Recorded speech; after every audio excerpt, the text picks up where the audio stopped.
Bom, gente, viajar é muito bom, não é? Mas o difícil é fazer as malas.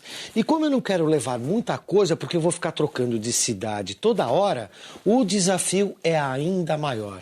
Então eu tenho que pensar muito bem no que eu vou usar para levar o menor número de peças possível.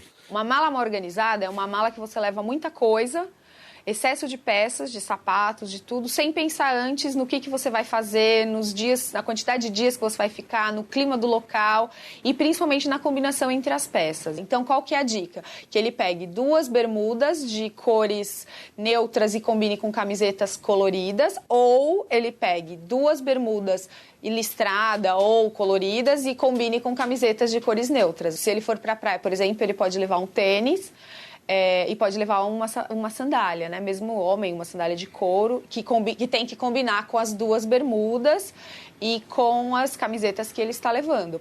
Legal essa dica. Mas você sabe o que tem de mais interessante nisso tudo? É que até nessa hora a gente está falando sobre matemática. Pode acreditar. Esse é um belo exemplo de análise combinatória. A análise combinatória é um ramo da matemática aplicada que se preocupa em trabalhar com formação de subconjuntos a partir de um conjunto maior, obedecendo a alguns critérios. E a análise combinatória é algo que está aí no nosso dia a dia. Qualquer criança, por exemplo, ao combinar a posição de 2 carrinhos, consegue perceber que há um certo número de combinações. Esse número pode ser muito grande, né? Bom, aqui estão todas as roupas que eu escolhi para viajar, certo? E como lá é praia e faz calor, eu vou levar 2 bermudas, uma calça jeans, 5 camisetas, um par de chinelo e 2 pares de tênis. Opa, tá faltando um. Sempre bom levar mais um. Como essas roupas combinam entre si, eu vou poder usar a combinatória e calcular quantos modelos diferentes eu vou poder usar, certo? Agora, como eu calculo isso? Uma das estratégias que pode ser utilizada para resolver o problema do Luiz seria o princípio fundamental da contagem, que diz o seguinte: há um acontecimento dividido em N etapas. A primeira etapa acontece de A maneiras diferentes, a segunda etapa acontece de B maneiras diferentes, a terceira etapa acontece de C maneiras diferentes e assim por diante. No caso do Luiz, a escolha é dividida em 3 etapas. Ele pode escolher a primeira camisa com a primeira bermuda e o primeiro sapato, montando a primeira terna. Pode escolher também a primeira camisa com a segunda bermuda e o primeiro sapato, e assim por diante, totalizando 45 ternas. Uma outra forma de resolver o problema do Luiz, e é de uma forma mais simples e mais fácil, é pelo princípio multiplicativo. O princípio multiplicativo diz assim: eu tenho lá a quantidade de camisas, tenho a quantidade de bermudas e tenho a quantidade de sapatos. Basta agora multiplicar cada quantidade de peças e eu vou ter um total de 45 maneiras distintas dele se vestir. 45 combinações. Dá para viajar tranquilo. E olha, se a gente parar para pensar um pouco, vai perceber que a análise combinatória está em muitas situações na nossa vida. Abrir um computador, pagar uma conta no banco, abrir um e-mail, fazer uma ligação para um amigo. E por falar nisso, eu vou fazer uma ligação, segura aí. E aí, Pedrão, beleza? Ah, não é o telefone do Pedrão? Desculpa, foi engano. Não, desculpa. Inicialmente nós tínhamos uma capacidade de 37 milhões de linhas possíveis, né, pensando na área de São Paulo, código de numeração 11, e com a inserção do 9º dígito nós fomos para 90 milhões. Quando nós inserimos o 9º dígito, nós temos uma configuração de numeração como sendo 9, xxxx, 4x, e mais 4x. Então, quando nós vamos avaliar a capacidade que nós ganhamos com a inserção do 9º dígito, cada x equivale a qualquer número de 0 a 9. Então, são 10 possibilidades. Então, à medida que nós temos os x da numeração, chegando até a unidade, nós vamos multiplicando o número 10 por 10. Então, nisso, nós chegamos a um universo de 100 milhões. Só que nós temos que retirar a numeração que é utilizada para a chamada local a cobrar, que é o 90. Essa combinação daria 10 milhões. Então, fazendo a subtração da quantidade total da inserção do 9º dígito, 100 milhões, menos o código de reserva, que seriam 10 milhões, nós chegamos ao número possível de celulares de 90 milhões. Não acredito. Deixei a mala com o cadeado trancado. E o pior, eu não lembro da senha. Será que é muito difícil achar a combinação? Bom, eu me lembro que os números não eram repetidos.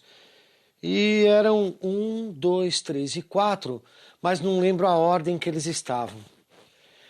E agora, hein? Agora eu quero ver. Na análise combinatória, como temos que ter critérios para a escolha de subconjuntos a partir de um conjunto que vai ser manipulado, existem subconjuntos que a quantidade de elementos é igual ao número de elementos do conjunto a ser manipulado. Nesse caso, trata-se de permutação. Eu vou permutar, eu vou trocar os números, a ordem dos números, dentro desse subconjunto. No caso do Luiz, o caso dos cadeados, ele tem 4 possibilidades de escolha. Para o segundo número, 3 possibilidades de escolha. Para o terceiro número, ele vai ter 2 possibilidades. E para o último, restando apenas uma possibilidade de escolha. Então, vai ser o produto entre 4, 3, 2, 1. Essa disposição de números da ordem decrescente a gente chama de fatorial, que é o produto de um número com seus antecessores até o número 1. No caso do Luiz, então, daria 4 vezes 3 vezes 2 vezes 1, totalizando 24 senhas diferentes. Ufa, até que enfim consegui abrir esse cadeado, gente. Ainda bem que as possibilidades não eram tantas assim, não é? Eu tô ansioso por essa viagem, sabia? E sabe como eu ganhei essa viagem? Eu ganhei ela em um torneio de xadrez.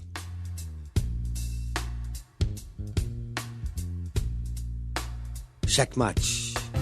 Eu fiquei com o primeiro lugar e ganhei um troféu e a viagem. Já o vice-campeão ganhou um tablet. E eram 5 finalistas, hein? Se eu quisesse saber as possibilidades que eu tinha para ganhar o torneio, eu podia usar análise combinatória. Só que dessa vez seria uma do tipo chamado arranjo. Arranjo é uma parte da análise combinatória que também vai se preocupar em formar subconjuntos. Então, eu tenho um conjunto com alguns elementos e vou escolher alguns elementos deste conjunto, formando subconjuntos que podem ter a mesma quantidade do conjunto a ser manipulado ou ser menor. No caso do Luiz, ele tem 5 concorrentes no seu conjunto a ser manipulado e vai escolher 2 elementos, 2 a 2. Notem que a ordem desses elementos dentro dos subconjuntos é importante. Vamos supor que o Luiz represente a letra A desse conjunto e o segundo colocado represente a letra B. Se eu pegar o subconjunto A e B, isso implica que o Luiz ganhou a viagem e o segundo colocado, letra B, ganhou o tablet. Se eu inverter B e A, B vai ganhar a viagem e A, que representa o Luiz, vai ganhar o tablet. Para calcular o arranjo, existe uma fórmula que é a seguinte: AN para P, que é igual a N fatorial dividido por N menos P fatorial. No caso do campeonato de xadrez, temos 5 concorrentes para escolher 2. E fica da seguinte forma: A para 5 concorrentes escolhendo 2, 5 para 2, 5 fatorial dividido por 5 menos 2 fatorial. Portanto, temos 20 possibilidades distintas de premiação para o jogo de xadrez. Legal, Mas existe um outro tipo de análise combinatória, a combinação. Combinação também é a escolha de elementos dentro de um conjunto a ser manipulado. A diferença entre arranjo e combinação é que agora a ordem dentro desses elementos a serem escolhidos não importa. Quer ver um exemplo? Como seria se ao invés de um torneio de xadrez que precisa ter um ganhador e um vice-campeão, eu participasse de um sorteio que existem 2 ganhadores entre 5 concorrentes? No caso do sorteio, é uma combinação. Se os prêmios são iguais, não importa a ordem do primeiro ou segundo colocado.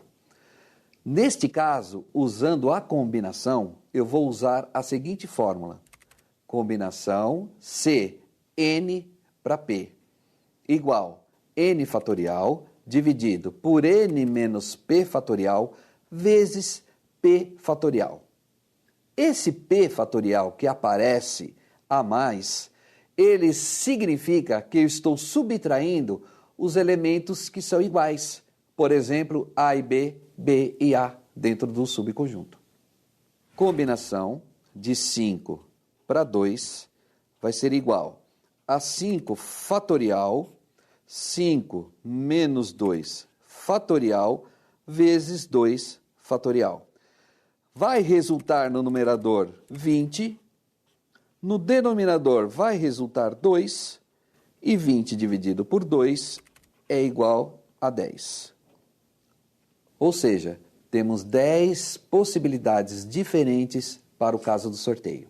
Bom, agora que todo mundo já sabe tudo sobre análise combinatória, eu já vou indo porque eu não posso perder meu voo. Pessoal, até a volta. Férias, aí vou eu. Tararararara.